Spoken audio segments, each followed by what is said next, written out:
더 나은 내일을 준비하는 시간 KBS 1라디오 김성환의 시사야. 올여름 이상 고온 현상이 심각해지면서 폭염 속에서 일하던 노동자가 사망하는 안타까운 사건이 잇따랐죠. 이 정부는 폭염 경보가 내려지면 작업을 잠시 중단하라고 권고하고 있지만 현장 상황은 다르다고 합니다. 폭염에 노출된 노동자들을 직접 만나본 환경정의 기후팀 김혜빈 활동가 연결해서 자세한 얘기 나눠보겠습니다. 활동가님 안녕하세요. 안녕하세요. 네, 일단 청취자분들께 이해를 좀 도와드리는 차원에서 환경정의가 어떤 단체고 어떤 활동을 하는 곳인지부터 설명을 좀 해주세요. 네, 우선 저희는 환경정의는 기후위기를 포함한 환경위기의 극복을 위해서 사회적으로 좀 정의롭고 생태적으로 지속 가능한 환경정의 실현을 위해서 활동하는 시민단체이고요. 네. 화학물질 노출이나 먹거리 위기, 기후위기 등 환경을 이용하면서 생기는 피해에서 모두가 안전한 권리를 위해 일하고 있고, 현재는 유해물질 대기, 먹거리 정의, 기후 환경정의 연구소에서 각각의 활동을 이어나가고 있습니다. 네. 근데 그 폭염에 취약한 노동자들을 만나신 거잖아요. 네네. 어떤 계기가 있었습니까? 저희 올해 기후팀 사업을 좀 준비할 때 네. 기후재난과 불평등에 집중을 했고요. 그래서 어떤 기후 현상이 더 치명적일지, 광범위하게 적용될지, 누가 더 취약한지를 좀 고민했습니다. 그러다가 그때 당시 팀장님께서 해마다 온열 질환으로 산업재해가 발생하고 있고, 그로 인한 사망자가 늘어난다는 사실에 주목하셔서 폭염과 노동을 올해 한번 다뤄보게 됐습니다. 그러면은 직접 가서 만난 노동자들이 어떤 작업장에서 어떤 환경에서 일하는 노동자들이었습니까? 저희 우선은 인터뷰와 현장 동행을 병행했는데요. 예. 쿠팡 물류센터 노동자분도 만나서 인터뷰를 진행했었고, 이분은 현장 동행은 아쉽게도 못했습니다. 그래서 이주 노동자 중에 농업 현장에 종사하시는 분, 그리고 가스 검침원이라 불리는 가스 안전 점검원 분, 그리고 배달 라이더 하시고 그 통신 설비 작업하시는 케이블 노동자, 건설 노동자분을 만났습니다. 건설 노동자분은 아파트 현장을 건설하시는 분을 만났고요. 네, 그렇게 5분 만났습니다. 그러면은 만나서 인터뷰만 하신 거예요? 아니면 동행해서 하루 종일이든 아니면 반나절이든 이렇게 함께 계셨던 거예요? 같이 이제 현장 동행하면서 동선을 따라서 이제 일하시는 장면을 찍고 촬영하기도 하고, 반나절 동안 같이 다니기도 했고요. 때에 따라서 좀 인터뷰랑 병행하다 보니까 하루 종일 같이 다니기도 했습니다. 그러면은 물론 매일 같이 일하시는 분들하고 같이 비교하기는 어렵겠지만 네. 그래도 하루 정도 함께 움직이신 건데요. 네. 해보시니까 어떠셨어요? 토할 것 같았어요. 네, 그런 표현들 요즘에 많이 쓰긴 하더라고요. 예.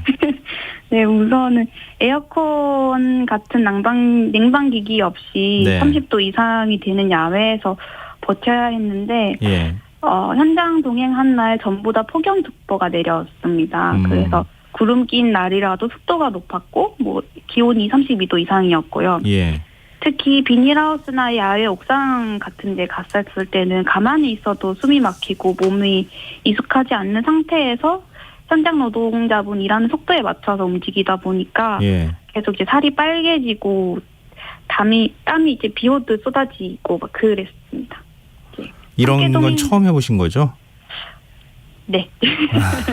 그렇게. 실제로 몸을 움직여서 노동하시는 분하고 또 역시 또 비교하기는 어렵겠지만, 그쵸. 옆에서 같이 보면서 계속 같이 움직인 거니까 어느 정도는 이런 폭염 속에서 일하는 노동자들의 어떤 삶이나 이런 것들, 환경을 좀 체험하셨을 것 같긴 한데요. 네. 근데 지금 쿠팡하고 농업 이주 노동자, 가스검침원, 배달라이더, 건설 노동자 이렇게 같이 동행을 하셨다고 했는데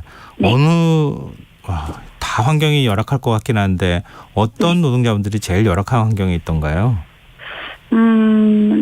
산업 특성상 이제 작업 환경이라든지 대부분 다 달라서 획일적으로 비교하기가 조금 어렵기는 한데요.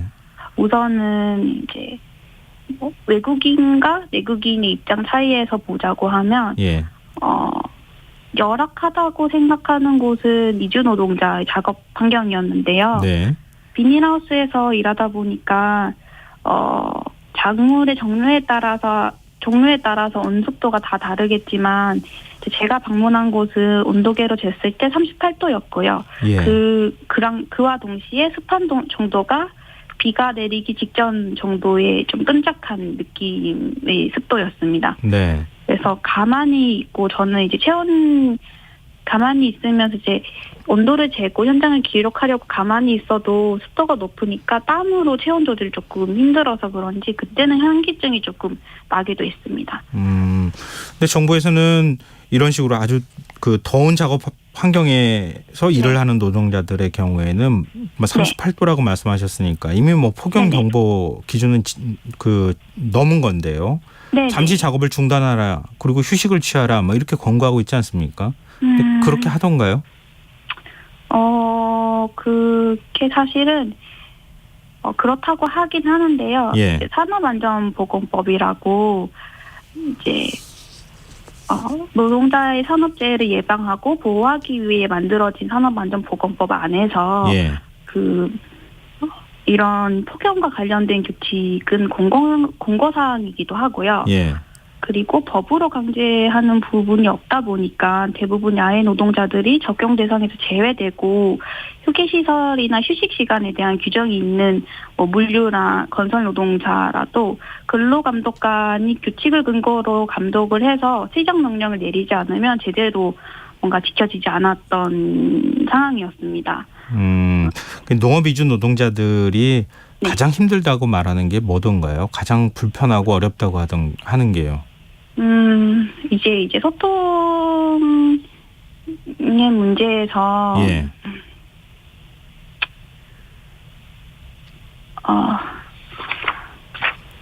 네, 감정이 조금 격해지신 거. 예, 예. 네, 고용 허가제가 있는데요. 현재 우리나라 고용 허가제는 이주 노동자가 사업장을 변경하고 이동할 경우를 굉장히 제한적으로 규정하고 있어서 이주 노동자가 열악한 환경 때문에 근무지를 바꾸고 싶다라고 하면 사용자의 동의를 얻거나 노동자의 책임이 없다라는 점을 입증을 해야 해요. 예. 그래서 보통 소송이나 입증이 되기 전에 체류 기간이 끝나버립니다. 그래서 고국으로 돌아갈 때까지 악조건을 참을 수밖에 없어요. 그래서 당시에 이제 이주 노동자 함께 동행했던 이주 노동자 센터장님께서 지금 한국은 제3세계 국가의 젊은 청년 노동을 착취하고 악조건을 못 버틸 정도로 신체가 병들거나 나이 들면 뱉어내는 구조, 제3세계 젊음을 소비하고 있다라고까지 말씀할 정도로 뭔가 이제 이주 노동자가 아프면 아픈 몸이 나을 때까지 기다려서 산재 처리하고 치료하기보다는 바로 이제 일할 수 없는 상태라고 판단이 되면 다른 건강한 노동자로 대체를 하는 상황이었어요. 이거는 이제 폭염 문제하고 별도로 이주 노동자가 처한 이제 기본적인 환경에 관한 부분일 것 같은데요. 네네. 이렇게 노동 환경으로 얘기하자면 예를 들면 뭐 숙식을 해결하는 문제라든가 아니면은 폭염에 있어서 씻을 공간에 관한 문제라든가 에어컨 바람이든 선풍기 바람이든 좀 쐬면서 휴식을 취해서 체온을 좀 내릴 수 있는 환경이 된다던가 이런 부분에 대해서는 어떻습니까? 저희 이제 만났던 노동자분과 인터뷰를 했을 때 그분은 오전 6시부터 오후 5시까지 일을 하시면서 쉬는 시간이 없다고 하셨습니다. 점심시간 1시간이 다라고 하셨고 너무 힘들고 어지러워도 일을 쉴 수가 없으셔서 하루에 1.5리터 물병을 이제 드시면서 버티는데 저희가 갔던 날도 그날 하루에 일하면서 물을 6병 정도 마셨다고 하더라고요. 보통 너무 더운 날은 7병에서 8병 정도를 마시고 잠깐 물 마실 때도 냉장기기가 없는 비닐하우스에서 그대로 이제 일하는 공간에서 물 드시고 점심시간 같은 경우는 대부분 비닐하우스 주변에 이주 노동자분들 생활하라고 만든 불법 농막이 있었어요. 버려진 컨테이너 박스를 이용해서 그 위에 비닐하우스로 좀 그 하우스 막을 덮어서 비닐하우스처럼 위장한 공간에서 점심을 드셨는데요. 네. 작년에 포천에서 속행시라는 이주 노동자분이 그 농막 안에서 사망하신 사건이 좀 알려지면서 대부분 농막에서 에어컨이 설치가 되었고 가동이 돼 있긴 한데 아직까지도 좀 열악한 경우에는 농장주의 허락이 있어야만 에어컨을 틀 수 있는 상황이었습니다. 네, 알겠습니다. 다른 분들도 좀 궁금한데요. 이동 노동자라고 할 수 있는 배달 라이더나 가스 검침원의 경우는 어땠습니까? 어쨌든 그분들은 기본적으로 제가 만났을 때 두 분 모두 폭염의 긴팔을 착용하셨어요. 예. 말씀드렸듯이 종행했던 날 전부 폭염특보가 내렸고 살이 따가울 정도로 더운 날이었는데도 8시간, 9시간을 계속 움직이면서 쉬지 않고 일을 하셨고 방문 노동 특성상 아직까지 전염병에 민감해서 마스크로 코와 입을 다 가리고 계셨고요.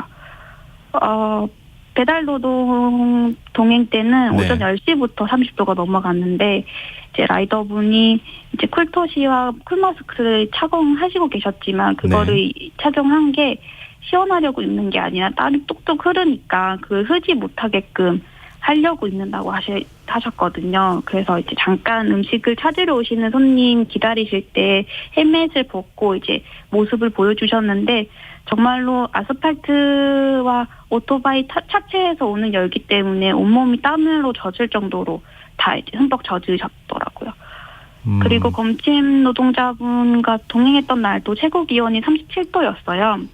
근데 계량기 같은 경우에 사람들이 눈에 띄지 않는 외벽 사이나 화단이 있는 벽, 보일러실에 있다 보니까 긴팔과 긴바지, 모자를 착용하지 않으면 살이 여기저기 쓸리고 나뭇가지에 찔린다고 하셨어요. 그래서 그렇게 긴팔에 긴바지, 마스크, 모자를 착용한 채로 그날 하루 16,000보를 걸으셨거든요. 네. 그래서 그런데도 오늘은 적게 걸었다고 하셨어요. 그래서 괜찮으신 게 맞냐 여쭤보니 여름마다 어지러워서 나오기 전에 진통제를 매일 드신다고 하셨어요. 그렇군요. 네. 건설 노동자 각각의 만나보신 분들 다 얘기를 듣고 싶은데 시간이 네. 좀 제약이 있어서 네네. 건설 노동자와 관련해서 꼭 하시고 싶은 말씀이 혹시 있으세요? 건설 노동자 관련해서 저희가 아무래도 요새 순살 아파트 이런 얘기도 하잖아요. 예. 저희가 직접 이제 건설 노동자를 만나서 쉴 수 있냐, 쉴 기간이 있냐라고 여쭤봤을 때, 예. 그분께서 이제 말씀하시기를 이제 우리나라 같은 경우에는 공사 기간이 상당히 짧아서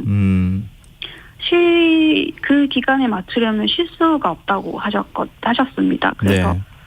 얼마나 정도 공사 기간이 걸리기는 그러냐라고 여쭤봤을 때 14동 정도 지어진 아파트 규모였는데 한 달에 4개층이 올라간다고 생각하면 된대요. 예. 그러니까 사실 안전보다는 공사 기간을 맞추는 게 우선이 돼버리는 현상이었던 거죠. 이렇게 뭐 만나본 분들을 좀 짧은 시간이나마 저희가 상황이 네. 어떤지 이렇게 말씀을 네. 좀 들어봤는데요. 네네. 다 만나고 난 다음에 네. 이 폭염 속에서 일하는 노동자들을 위해서 노동 환경을 개선하기 위해서 어떤 게 필요하다고 생각하셨습니까? 마지막으로 말씀 듣고 마무리해야 될 것 같아요. 네. 제가 만났던 노동자분들 모두 우리 생활에서 꼭 필요한 노동인데도 뭔가 너 말고 할 사람 많아. 혹은 힘들면 때려치우면 되지 않은 시설을 느낄 때가 있다는 말씀을 많이 하셨어요. 그래서 네. 그때 좀 마음이 아팠고 폭염 현장에서 노동자들이 체감하는 제도적 안전망이 부족하다고 느꼈습니다.